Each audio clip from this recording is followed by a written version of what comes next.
मैं हूँ राजीव श्रीधरन। आपका स्वागत है सीएनसी लर्निंग में।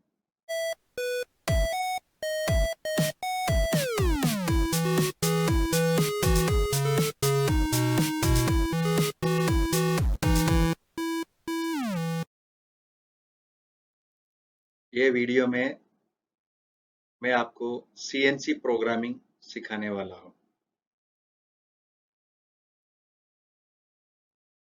ये स्क्रीन में आपको जो दिख रहा है वो एक गेम है, join the dots game.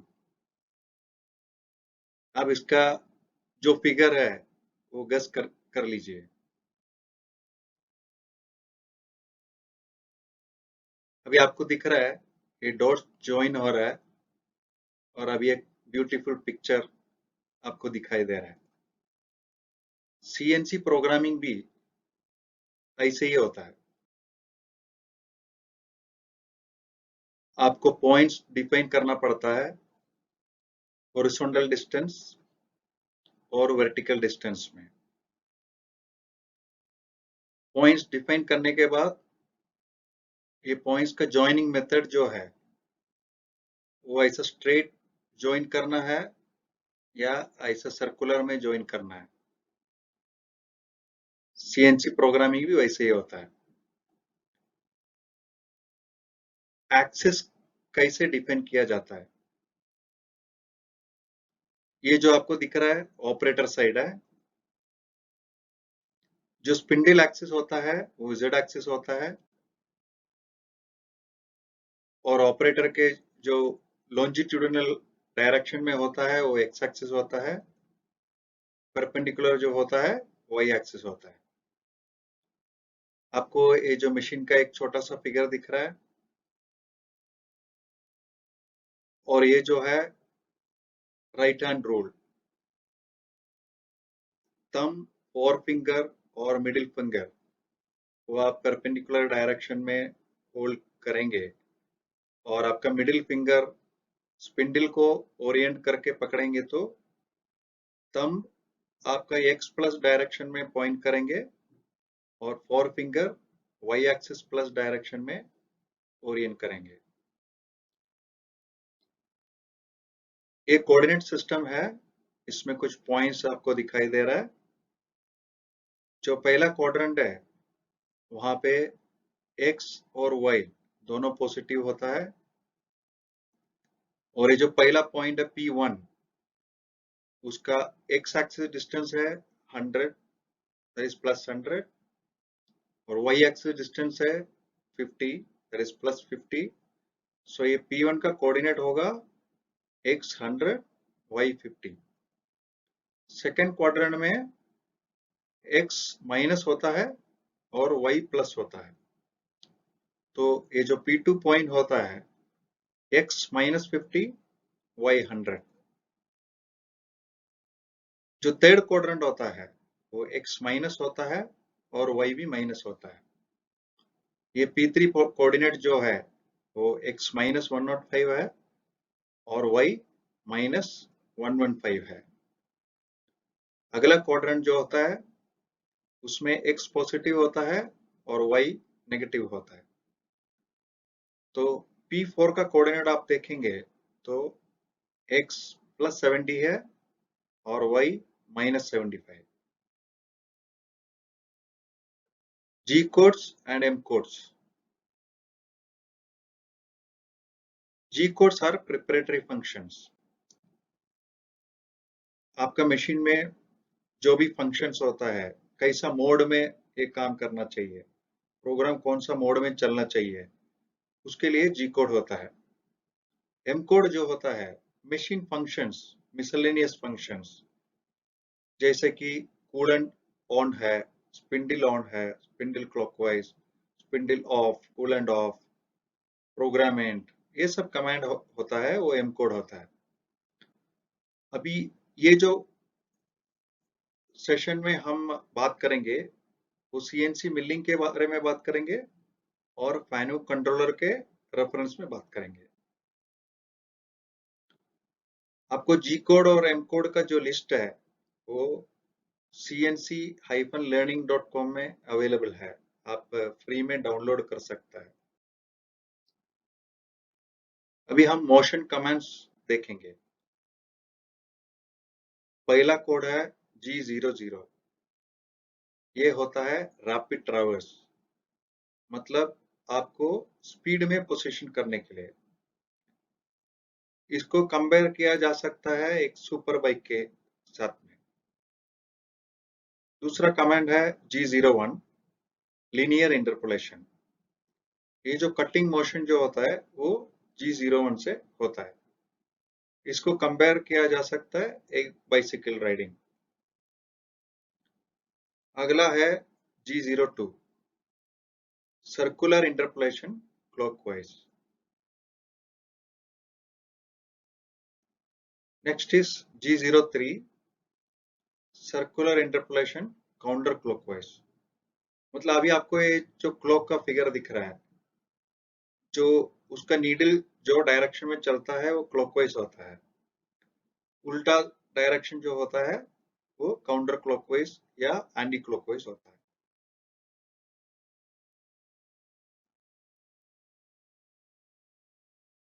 Positioning या रैपिड ट्रैवर्स, उसके लिए G00 कमांड यूज किया जाता है। ये रैपिड में मतलब हाई स्पीड में टूल को पोजीशन करने के लिए रहता है। ये एयर मूवमेंट के लिए यूज करता है ताकि कम टाइम में पोजीशन आ जाए। ऐसे अगला है कटिंग मूवमेंट लीनियर इंटरपोलेशन। उसका कोड होता है G01। पहला टूल रैपिड में पोजीशन किया जाता है और उसके बाद कटिंग फीड रेट में कटिंग होता है।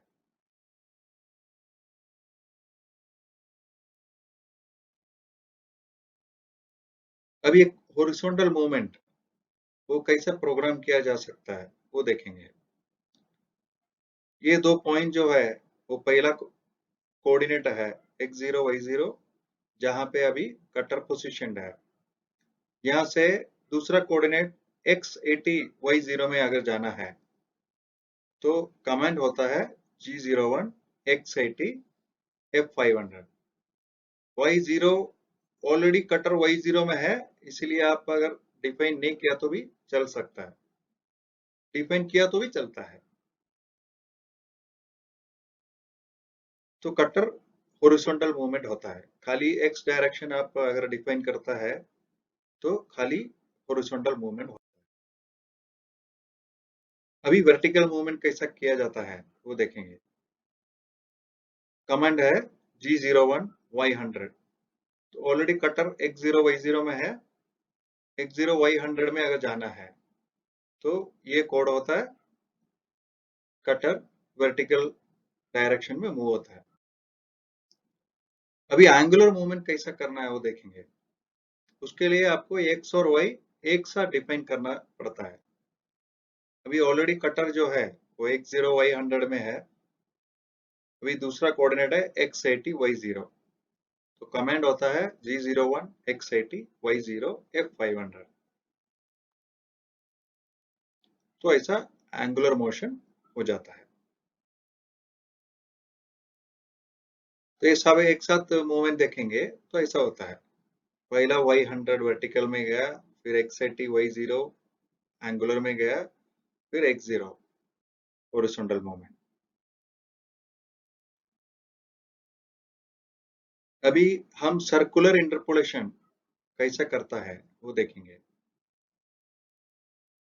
अभी कटर जो है वो x100 y0 में है, तो उसका कमांड है G01 x100 y0 f500। ये अभी कटर को यहाँ से x50 y0 तक मूव करना है और क्लॉकवाइज डायरेक्शन में मूव करना है। तो उसका कोड होता है G02 सर्कुलर इंटरपोलेशन क्लॉकवाइज। तो G02 फिर उसके बाद एंड पॉइंट, ये एक केस में एंड पॉइंट है x50 y0 और उसका रेडियस है 25। सो पूरा कमांड होता है G02 x50 y0 r25 clockwise movement. अभी दूसरा है वो काउंटर क्लॉकवाइज मूवमेंट है तो कोड होगा G03 और एंड पॉइंट होता है X0 Y0। सो G03 X0 Y0 R25 counter clockwise movement.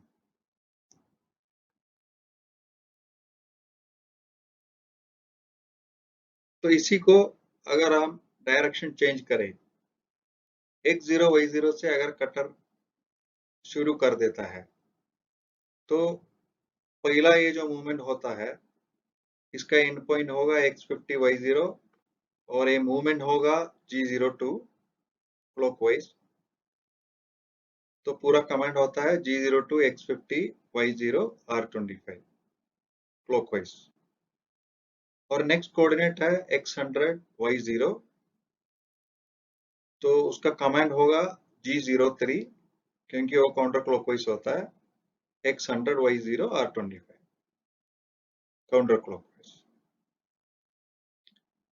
अभी दूसरा एक मेथड है सर्कुलर इंटरपोलेशन करने का। आप सर्किल सेंटर डिफाइन करके सर्कुलर इंटरपोलेशन कर सकते हैं। तो उसका पैरामीटर्स जो होता है I और J। I और J जो होता है वो आपका स्टार्ट पॉइंट से सर्कल का सेंटर तक का डिस्टेंस और डायरेक्शन होता है। तो ये आपको ध्यान में रखना पड़ेगा, मतलब खाली डिस्टेंस नहीं डायरेक्शन भी आपको डिफाइन करना पड़ता है। अभी एक केस में अभी कटर X100 Y0 में है तो यहाँ से सेंटर तक का डिस्टेंस जो होता है 25 होता है और डायरेक्शन जो होता है लेफ्ट साइड में है इसलिए माइनस में जाता है। तो ये जो टोटल मैग्नीट्यूड विद डायरेक्शन वो होता है -25। तो इसको कमांड कैसे दिया जा सकता है, क्लॉकवाइज डायरेक्शन है इसीलिए G02 and point X50 Y0 और सेंटर कोऑर्डिनेट I -25। I जो होता है X डायरेक्शन में होता है, J होता है Y डायरेक्शन में होता है। तो I -25 J0 क्लॉकवाइज। अभी दूसरा कोऑर्डिनेट अगर देखा जाए, दूसरा इंटरपोलेशन देखा जाएगा तो इसके लिए भी स्टार्ट पॉइंट टू सेंटर होता है वो सेम डिस्टेंस है। कोड होता है G03 एंड पॉइंट है X0 Y0 I -25 J0 counter clockwise direction. अभी एक फुल सर्कल कैसा किया जा सकता है वो देखेंगे। आपका कटर पहला पोजीशन है X25 Y0 में है तो कमांड होता है G01 X25 Y0 F500। अभी ये केस में भी सेम है, I और J जो होता है डिस्टेंस डायरेक्शन, ये आपको ध्यान में रखना है। आर्क का या सर्किल का सेंटर से स्टार्ट पॉइंट से सेंटर, मतलब ये आपका ध्यान रखना चाहिए क्योंकि अगर आप दूसरा से पकड़ेंगे, मतलब सेंटर से अगर पकड़ता है तो उसका डायरेक्शन चेंज हो जाता है। डायमेंशन करेक्ट रहेगा लेकिन डायरेक्शन उल्टा हो जाता है। तो कभी भी आपको distance and direction from start point to centre of arc consider करना चाहिए। तो अभी एक कैसा होता है हम देखेंगे। आप X25 Y0 में है, यहाँ से जो डिस्टेंस होता है आपका -25, तो X डायरेक्शन में इसलिए I -25 होगा, Y एक्सिस में कुछ डिस्टेंस नहीं है इसलिए J0 होगा। इसमें क्या होता है कि स्टार्ट पॉइंट और एंड पॉइंट सेम है तो सेम कोऑर्डिनेट है इसलिए वो आप नहीं डिफाइन किया तो भी चलता है। और J का वैल्यू 0 है तो वो भी स्किप कर सकते हैं। तो इसका आप टोटल कोऑर्डिनेट कमांड होता है G02 I -25। ये G02 यूज किया इसलिए क्लॉकवाइज होता है। अभी यही अगर आपको डायरेक्शन चेंज करना है तो आपका I का वैल्यू जो है वो सेम रहता है, -25 रहता है, J का वैल्यू 0 रहता है। तो अभी ये कमांड होगा G03 क्योंकि आपको डायरेक्शन चेंज करना है, काउंटर क्लॉकवाइज करना है। तो G03 I -25। जे का वैल्यू 0 है तो आप डिफाइन नहीं किया तो भी चलता है। एंड पॉइंट सेम है इसीलिए वो भी नहीं डिफाइन किया है। अभी हम देखेंगे हेलिकल इंटरपोलेशन क्या होता है। Helical interpolation actually circular interpolation ही है, उसके साथ में आपको z में मूवमेंट होता है। तो अभी आपका पहला कटर पोजीशन किया हुआ है G01, X0, Y25, F500। ये मेनली यूज किया जाता है थ्रेड मिलिंग करने के लिए, मतलब मिलिंग प्रोसेस से थ्रेड बनाने के लिए, और टूल रैम्पिंग ऑपरेशन करने के लिए। अगर समझो आपका होल नहीं है और आपको डायरेक्टली कटर प्लंज करना है रैम्पिंग में, तो उसके लिए भी यूज किया जा सकता है। तो अभी इसमें दो पार्ट में ये लेना पड़ेगा। ये जो हेलिक्स जो है ये 1.5 टर्न है, तो पहला हम एक टर्न फुल करेंगे। इसका जो पिच है 1 mm है, तो अगला है खाली पार्शियल है या हाफ है, इसलिए 0.5 उसमें ऐड होता है। तो पहले 1 mm जाता है फिर 0.5 जाता है, तो टोटल 1.5 mm जेड में। इसका कोऑर्डिनेट होता है, कमांड होता है G03। अभी ये जो काउंटर क्लॉक इसमें ये इसको किया जाता है ये पर्टिकुलर केस में, इसीलिए G03। जो सर्किल सेंटर पैरामीटर है वो J-25 है, आई में 0 है इसीलिए डिफाइन नहीं किया तो भी चलता है। तो G03 J-25 Z-1। और नेक्स्ट है G03 J-25 Z-1.5। तो कुल मिला के 1.5 थ्रेड उसको मूव किया जाता है। अभी हम देखेंगे ये रेडियस कॉम्पनसेशन क्या होता है या क्यों यूज किया जाता है। तो अभी कटर पोजिशन है, हम पहले देखा हुआ सेम केस है, X25 Y0 में पोजिशन किया हुआ है और आपका I का वैल्यू है -25 है। समझो आप G02 I-25 कमांड देता है तो ये सर्कल में वो मूव किया जाता है और 25 रेडियस में मूव किया जाता है। तो क्या होता है कि ये जो रेड पोर्शन दिख रहा है उतना एरिया आपका ये पार्ट में से एक्स्ट्रा कट हो जाएगा, क्योंकि आपका ये जो कटर का जो रेडियस है उतना एरिया जो अभी हम जो प्रोग्राम कर रहे हैं वो सेंटर से प्रोग्राम कर रहा है, और कटर का जो भी रेडियस है उतना वैल्यू ये पार्ट में से निकल जाएगा। मतलब रेडियस पोर्शन एक साइड से, मतलब टोटल डायमीटर वैल्यू जो होता है उतना वो कम हो जाएगा। कटर का डायमीटर एक केस में 16 mm है समझो। ये सर्कल का डायमीटर जो है 50 है, तो आपको मिलने वाला डायमीटर जो है पार्ट का डायमीटर मिलेगा 50 - 16 34 mm। तो उसको अवॉइड करने के लिए, मतलब वो जो ओवर कटिंग को अवॉइड करने के लिए रेडियस कॉम्पनसेशन यूज किया जाता है। मतलब कटर का रेडियस ऑटोमेटिकली कॉम्पनसेट किया जाता है। तो अभी यह केस में with radius compensation G41 command अगर यूज करता है तो G01, ये G41 जो है G01 के साथ में यूज किया जाता है। G01, G41, X25, Y0, F500। तो ये पोजिशनिंग के साथ में G41 दिया जाता है, सो दैट वो पूरा एंड तक नहीं जाता है, कटर का रेडियस को कॉम्पनसेट करके पहले ही रुक जाता है।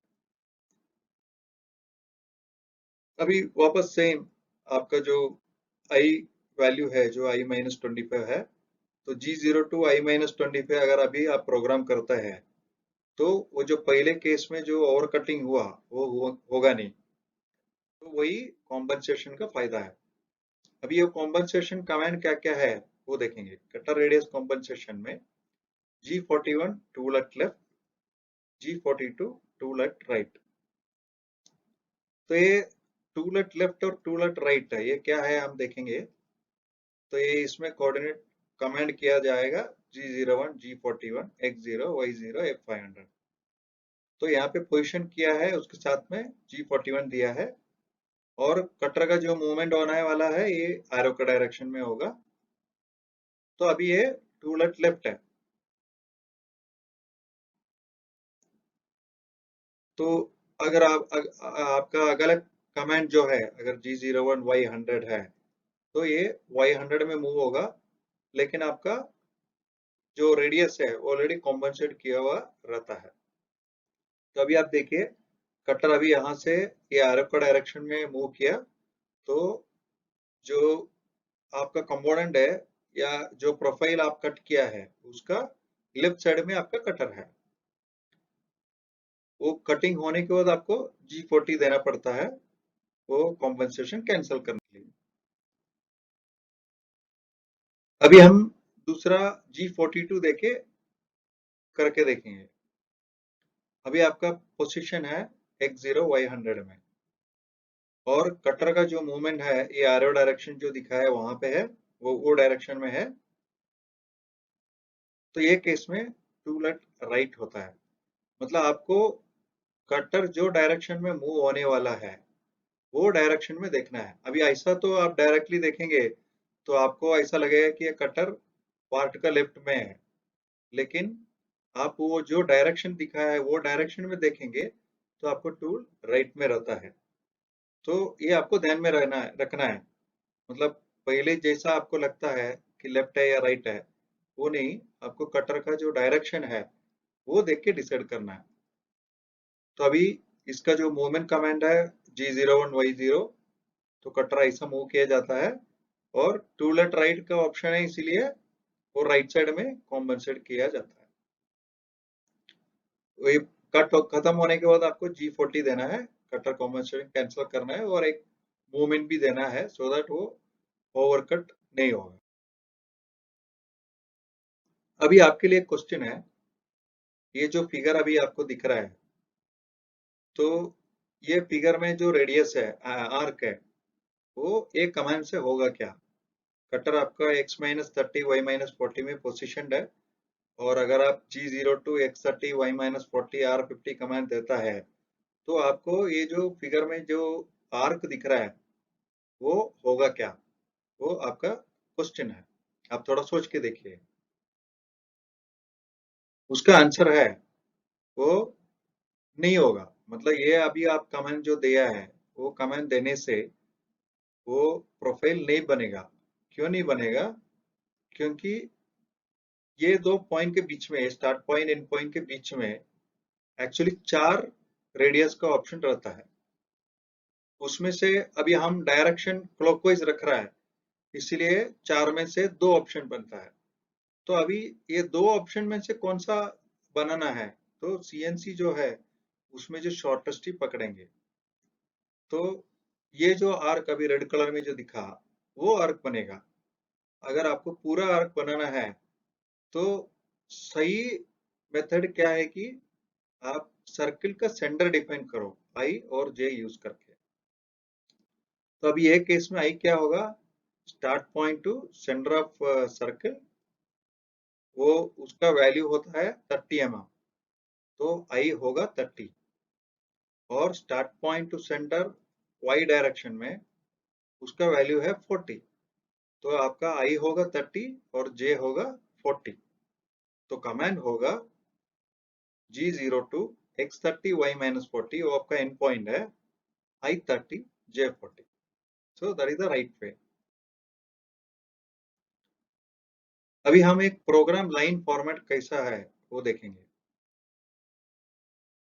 एक लाइन में अभी आपको जो स्क्रीन में दिख रहा है वो सब एक लाइन में आप लिख सकता है।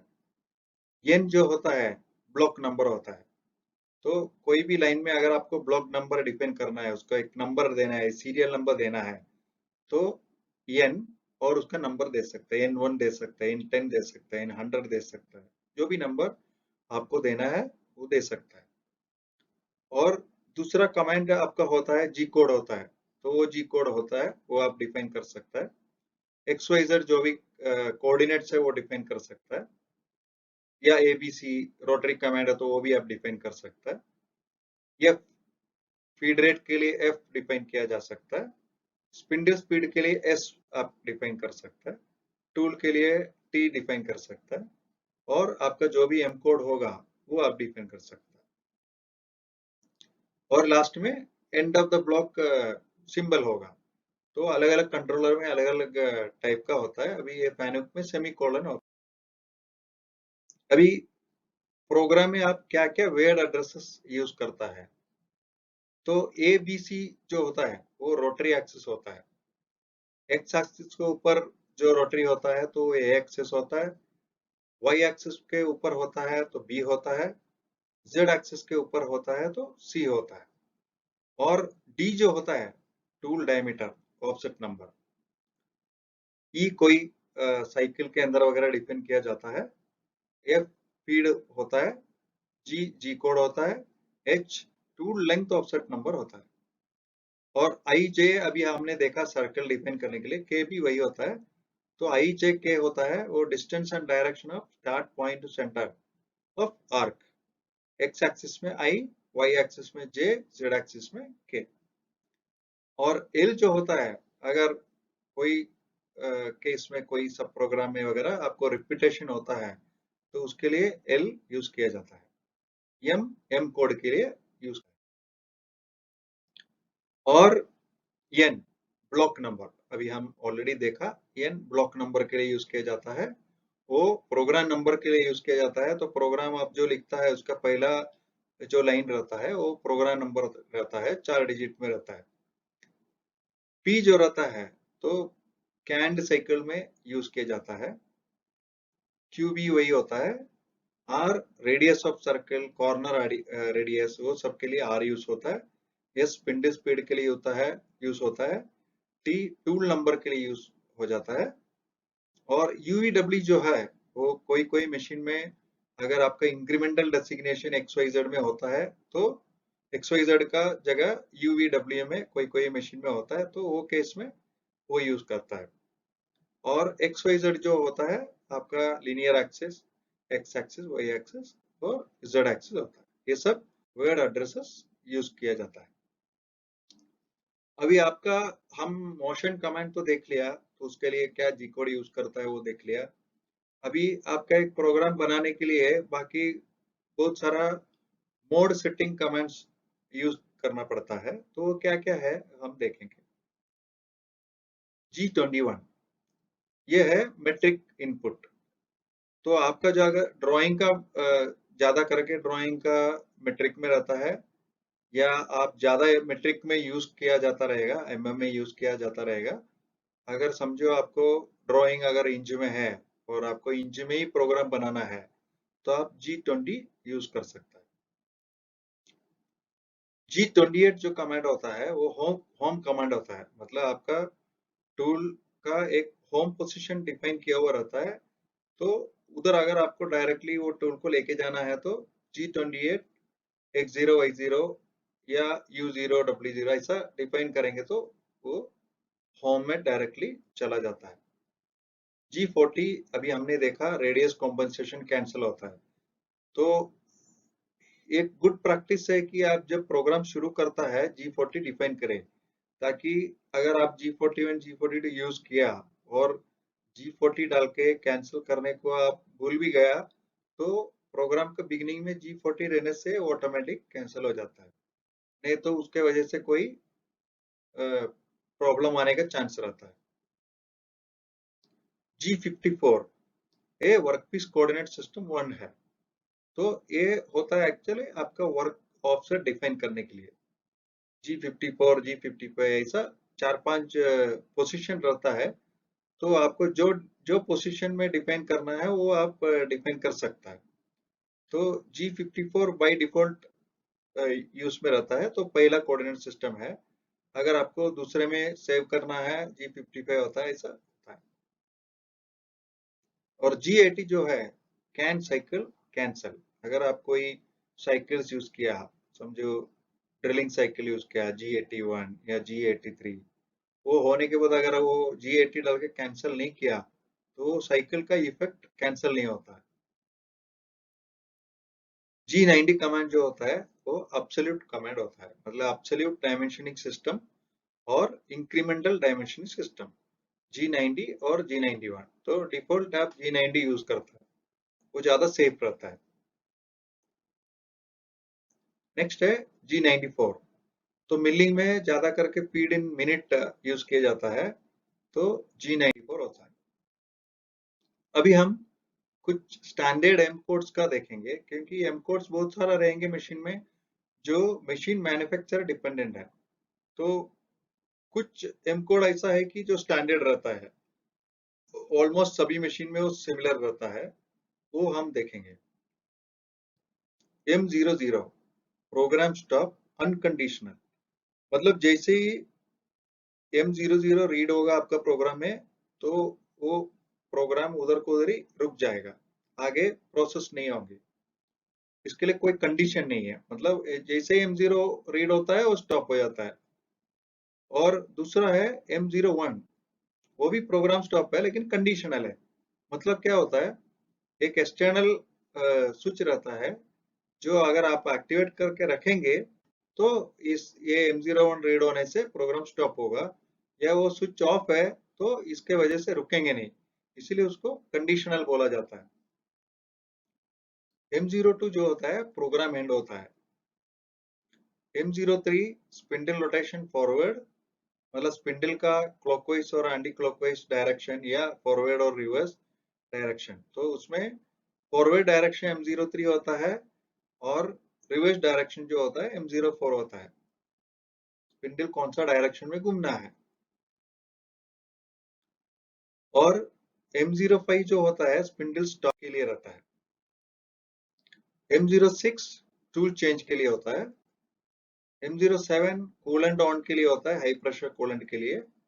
M08 जो होता है रेगुलर कूलेंट ऑन हो जाता है। M09 कूलेंट ऑफ हो जाता है।